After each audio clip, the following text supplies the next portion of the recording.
Guys, Gons here for the Face Like the Sun YouTube channel. I've had several of you give me links to a lot of stuff going on. You got the Fantastic Four coming out. You have Superman and versus Batman or whatever. But one of them that really caught my attention was the official Call of Duty Black Ops 3 Ember tease. And I'm going to go through and break down this trailer because it seems like everybody is on this transhumanism and technological integration with mankind. The stuff that Dr. Hugo de Garis talked about in a few videos ago where I quoted him, and if you go back and listen to the interview with Dr. Hugo de Garis, you will know that he was one of the first people to really look at technology, where it was headed. As a scientist, he was doing some work on creating an artificial brain, and he thought, my goodness, this is way too much, and he stepped away from it. And he believes that the next great war will involve these sorts of technologies and have something to do with the divide between mankind as we are and mankind as enhanced beings. And this trailer depicts it very, very well. It starts off here. Mankind's greatest mistake will be its inability to control the technology it has created. Well, it's been the warning of science fiction for a long time, but hopefully, more people are talking about it. And hopefully with games like this, and we talked about Deus Ex a little while ago, people are starting to realize that this is a reality. This is really happening, and we have to start talking about it just for society in general, but especially for the church. And that's actually depicted in this. But here we go. I'm going to play a little bit, and I'll pause it and comment and point stuff out. So here's some of the trailer. What a show of dominance! Allegations of doping continue. What has happened to sports? Now, this is interesting because one of the biggest controversies in the 21st century sports has been doping. It showed the cyclists, that obviously was probably in reference to Lance Armstrong and that whole controversy with him allegedly coming out with the truth about him doping and stuff like that. And then you have the images of baseball, because obviously baseball, there was a huge problem, or you can call it a problem with steroids. They call it the whole steroid era and all this stuff. So I thought it was a clever way to depict the current state, or at least the last 20 years of how society has responded to things like steroids, which are basically enhancers. And the thing with steroids that people normally don't understand is that steroids actually is something that helps people recover. It helps the athlete recover at a much faster pace than normal. So it doesn't necessarily build muscle or build strength, although that's kind of a byproduct. It's really a recovery drug that allows you to push harder, work harder, and therefore, get bigger and stronger and whatnot. So obviously the consensus among most of society when they heard about Lance Armstrong was, oh my gosh, he's a cheater. No good. And same thing with the whole baseball steroid era. Oh, it was a bad era. We need to clean up the game, etc., etc. And it depicts that, I think, pretty well. And let's keep going for a little bit. Continue. What has happened to sports? Should the record still count? Should the record still count? Isn't that a debate within baseball right now with someone like Barry Bonds, who broke the all-time home run record, but he was juicing? So, does it count? It's a good, valid question that has been part of our social discussion for the last 15 to 20 years. Today, we celebrate the first draft of the Human Book of Life. Okay, so here we have clips from the Human Genome Project of Francis Collins here. Obviously, the DNA mapping that occurred in the early 2000s that brought us into the genetic age. And this will have something to do with, obviously, the enhancement conversation. So, just laying the groundworks. It's been called the age of wearable technology. Amazing things happen when we merge technology with our body. And then they show the current era, which is wearable technologies. And obviously, most people will point this out as sort of a mark of the beast system or whatever. It's sort of the tattoo version of the microchip that's on you. And this technology already exists, but, hasn't been disseminated. But I think we are living in the wearable technologies era. I think that's going to keep going. So it's accurate in that way. And obviously, there's always speculation about how this relates to the mark of the beast as relayed in Revelation 13, but I'm not going to get into that yet. Let's keep going here. Okay, real quickly, I find it interesting that when we go through here, when they show the wearable technologies, they have flashes of a lizard eye. First off, it seems like they're suggesting that the human enhancement program will come with animal hybridization as part of the mix. Now, what's interesting about reptiles with circular pupils is that they are the reptiles that are active during the day, and they probably see in color. Now, here you see the reptile eye, then you see a human eye, and then some technologies that show something that is going to involve the eye. And I think what's happening here is this idea of enhancements within the eyeball itself, and they'll show that in a little bit later. But then they get into prosthetics. That's the next object here that they're discussing. And so let's watch a little bit here. You have a TED Talk guy with prosthetic legs saying that they're going to eliminate disability, which is a good thing. You know, obviously that's a positive thing. You have somebody hearing for the first time, and that's also, you know, a positive thing for people who are deaf to be able to hear. It's quite amazing technology at work. And then you get into the genetic manipulation. And this is where stuff gets interesting. And in the trailer, it talks about 2015. They're showing the footage of babies, you know, probably getting some kind of genetic enhancement. And this is nothing out of the question, guys. It says 2015 there.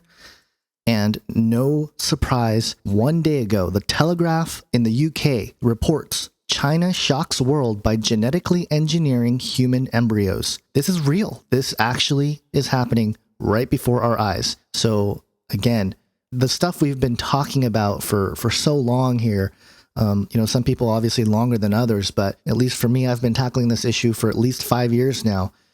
It is just absolutely incredible to see this kind of stuff actually start going down. And then you have the preacher here. Obviously, they're depicting the church saying, you know, if they're not going to upkeep the morals that have defined humanity, then what good is the progress?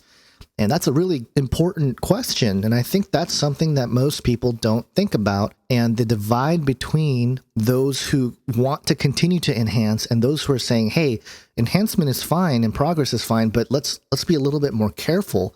That divide is growing larger and larger every single day.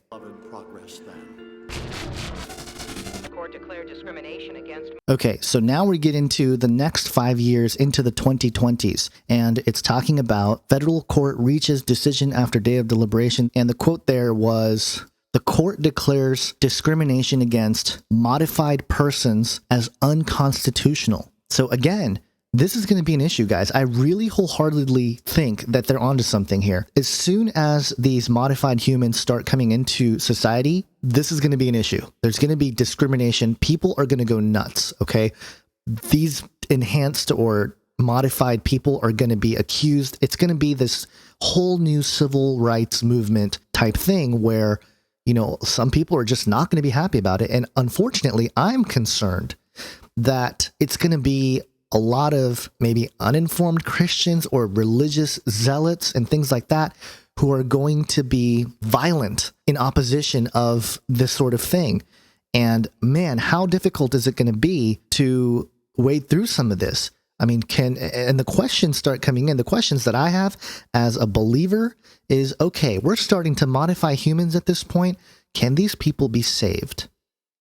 That's the biggest question I have. And this is where the church needs to really investigate itself and come to conclusions, or at least discuss this matter, because on one hand, a human being that maybe has enhanced prosthetics, you know, some enhanced legs, enhanced arms, stuff like that, you're still largely human. So, you know, you might be good to go in terms of salvation. But what about when we start messing with the genome? What about when we start integrating animal genes with our human gene? And those are the questions that are at the heart of what I've been trying to bring up in this conversation. But let's move on. Modified persons unconstitutional.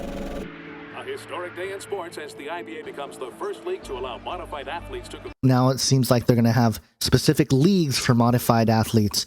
And then it shows the first Olympic gold medalist with prosthetic legs after all the controversy, you know, and then it shows space, it shows the owls, which is interesting. And then it goes to the 2040s and the brain network communication system. And they're working on this. They're obviously working on this right now. And so this is a reality right before our eyes. Okay, So in the 2040s, they're suggesting that DNA upgrades and organ replacements becomes the norm. It's all the rage. At this point, are we going to get to this point first off? Some people believe that we won't. Some people think that we're going to be raptured out of here before this. And that's possible, I suppose. And, all the stuff that we've read about in Bible prophecy may take place, already before this. But we have to stay vigilant. We have to continue to work here and now until things happen, until we're out of here. So here it is. What does this mean? What does this mean for the church, for the Christians? How do we deal with this? I think mainline church, and this is why a lot of preachers that are really traditional and orthodox in the word, they're saying Christianity, true biblical Christianity, is going to go underground in the very near future, because mainline church, they keep embracing the culture. That's what they do. They try to mold the gospel into a cultural sort of context, which isn't bad in itself. And I've talked about this. Paul did this in Acts 17, where he related to the pagans of his day to try to preach the gospel. But at a certain point, the gospel message gets compromised in terms of the mega churches right now already compromising the gospel to, appease a culture that is falling so far away from biblical principles. And at this point, when we're doing genetic enhancements or DNA upgrades, again, what does that mean? What does it entail? And ultimately for us, and I keep bringing this up, what does it mean for salvation? You look at me and you see only what you want to see. But you know what I see? Everything. The 2055 retinal implant from Court. The 2055 retinal implant.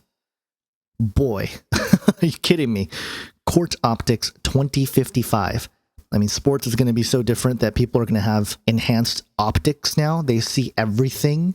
Okay, again, now we're starting to get into technological integration with humans for enhancement.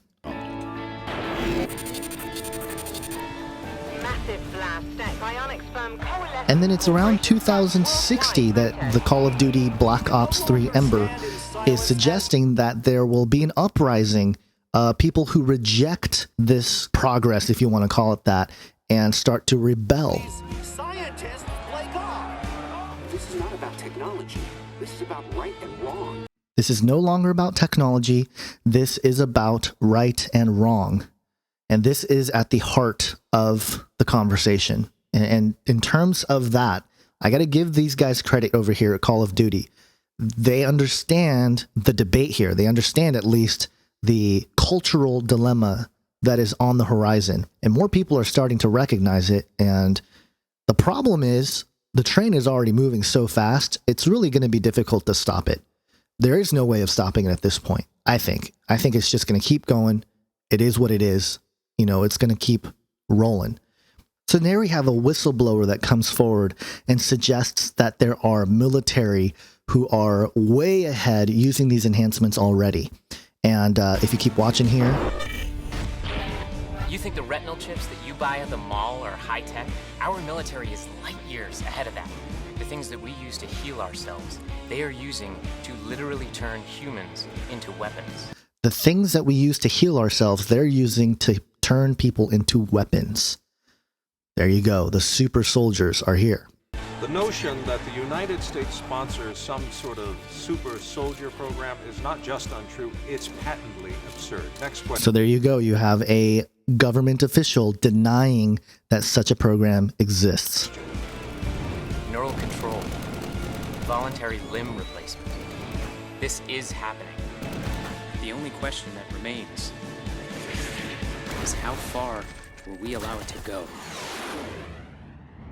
The only question is how far are we willing to let it go? Guys, this is the topic of this century. I really believe that. And man, I'm praying for Jesus to return. But if he doesn't, he tells us that we're going to have tribulation in this world. And especially for believers, the tribulation is going to get worse. And so when you start thinking about just the theology that a lot of us in this niche of Bible prophecy and looking at Genesis 6 and the sons of God and all that stuff, when we hold that theology and when we hear Jesus say, as in the days of Noah, it really rings so true, because while we don't know exactly what was going on prior to the flood, the things we do understand, even just from a biblical standpoint, all flesh had corrupted their ways. Guys, what is happening right now and where it's leading? This trailer is showing us where it's leading, okay?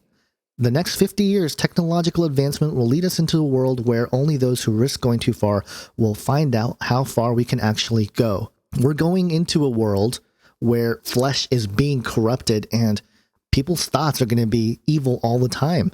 Again, I keep going back to these passages, but unless Jesus returns, all flesh would be destroyed. And I think it's really important that, while it is very admirable to study the Bible in a proper hermeneutic and an exegetical way, and I'm still promoting that thought, I really think we should study the Bible in that context. We shouldn't just apply whatever passages to whatever's going on. And I've been accused of that, and I openly admit that I speculate on those issues. I'm not saying that I know for sure. For example, Daniel 2:43 is one that people have brought up and accused me like, oh my gosh, you have to read it in context. I get it. But even in context, within cultural things that are going on, you can still make the argument that it could be possibly referring to these kinds of enhancements. But the bigger picture is, we as a church, we as believers, we need to understand that this is nothing new. Ecclesiastes, there is nothing new under the sun. This whole push for technological singularity, for technological advancements, integration with technology, the genetic enhancements, DNA enhancements, all this stuff that's happening right before our eyes. Again, the story where China shocked the world by genetically engineering human embryos. And, this is just going to keep moving on, guys. There are no legal barriers. Business Insider, these are the countries where it's legal to edit human embryos. Chinese researchers have genetically modified a human embryo, and many scientists think they've gone too far. Already, this is happening. And the debate is not in the mainstream. Why? Because there's billions of dollars tied to these projects. They want to do this. And ultimately, what's happening, what I think is happening in reality from a biblical point of view, and this is something that other preachers and pastors and researchers have said, Satan is outnumbered 2-1. Remember, only 1/3 of the angels followed Satan. So in that case, he needs to build an army. And the army that he's going to build is going to be at the hands of humanity. He has deceived humanity into building an image of the beast. And with all this technology going on, you read Revelation 13, the Antichrist getting a mortal head wound and getting healed.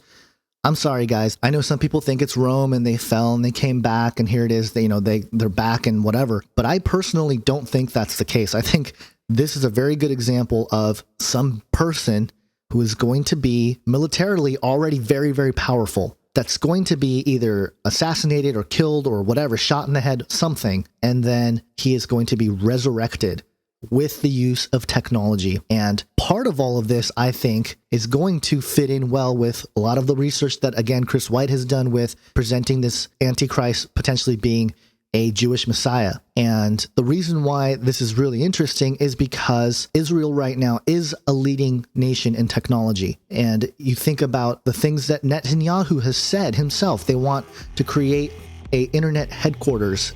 There have been Temple Institute guys saying that we're going to use the modern miracle of technology to integrate it into the third temple when we build it.